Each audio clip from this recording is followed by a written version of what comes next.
Alright guys, I thought I'd do a quick video showing how to switch brake pads. So your front brake pads get used a whole lot more than the rears, so they wear out a lot quicker, but what you can do is you can switch them with the rears, and then you get more use out of like a pair.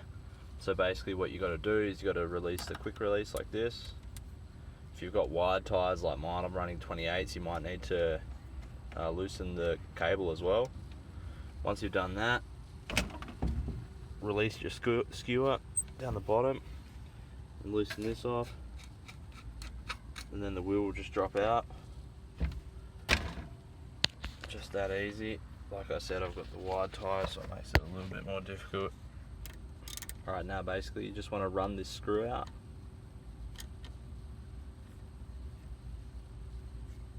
And then to make it easier, I'll close that back up so it doesn't get caught up on the forks. And then the brake pad should just slide straight out. Gets a little caught up in there. Probably just turn the whole thing. There you go. There's one. I'll show you it on the camera there. You can see they pick up some little bits of steel and stuff, so it's good to pick those out because they'll damage the rim. So I'll pick them out, and then that'll be basically, I'll put that on the back. You get the other one out, it's the same deal. Now it's just the same deal on the rear. I'm going to try and get this one off without taking the tyre off. Should be able to manage it. That should be out far enough. Now that just slides the other way. Slides back out. Just like that. Should be able to grab that now. Pretty easy. So I'll show you that compared to the other front brake. So you can see there how the rear brake's still got quite a bit of meat on it compared to the front one. That's the front one there, the rear. Obviously the rear's been wearing a little unevenly, but that shouldn't be an issue fitting them to the front. And I'll just go ahead and take the other one off and then flip them. Then it's just a matter of fitting them back. So I've got the ones off the rear now. You can see they tell you which way is forward on them. So it's pretty much just a matter of slipping it in. That's what she said. It should just go in, no problem, just like that. Same with the other one. If we turn it like that, it'll make it a little bit easier. Just put that in there. Just like that. Cool, they're both in now. Just straighten that up. And now you just got to tighten up the screws to keep it in place. It's a bit hard to do while I'm holding the camera, so that's one of them screwed back up, and now I'll just do the other one. Yeah, now that one's in. You can see how much more meaty that is. Be way better for the front brakes. If you're wondering why it's moving around so much, I've got it sort of rigged up in the van as best I could. Just got it held up there at the front and then tied back, just like a trucker's knot to the back.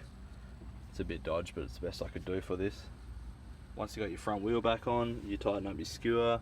You can check the alignment of the brakes and check that they're sort of in the middle, so you can see there's like quite a big gap on that side and it's pressed up on that side, so I'll just adjust that by hand first. Try and get the gap about even. Cool, and then I'll readjust the quick release. Yeah, so once you've got it aligned, you can adjust the cable tension back up. Let's turn that anti-clockwise. And then you just get a bit of a feel for about where you want the brakes. And that's sweet, that's the front done. Now just to do the back. So the back's pretty easy. You can pretty much just slide, should be able to just slide it straight in, hopefully. Just like that. And you can just tighten up those screws once again.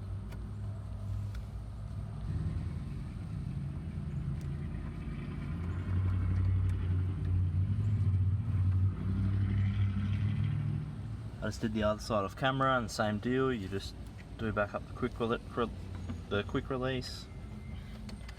I need to just align that by hand first. Just jump out so I can see what's going on here. So yeah, you can see the brakes, and they look about even. Let's sort of go to this side a little bit, and then just do up the tension with the adjuster here. So you get it somewhere suitable. We'll have to pull this one quite a bit more because these are a bit more worn out. Probably something like that, and just test it. I'll take it a little bit more. You can see the alignment's probably not quite right. With the way I'd tied it up, it was just getting a bit caught up here. This was rubbing on the brake cable and stopping it from releasing. But yeah, now I've got that pretty good adjusted up, and that's basically how you flip your brake pads over from back to the front. Thanks for watching.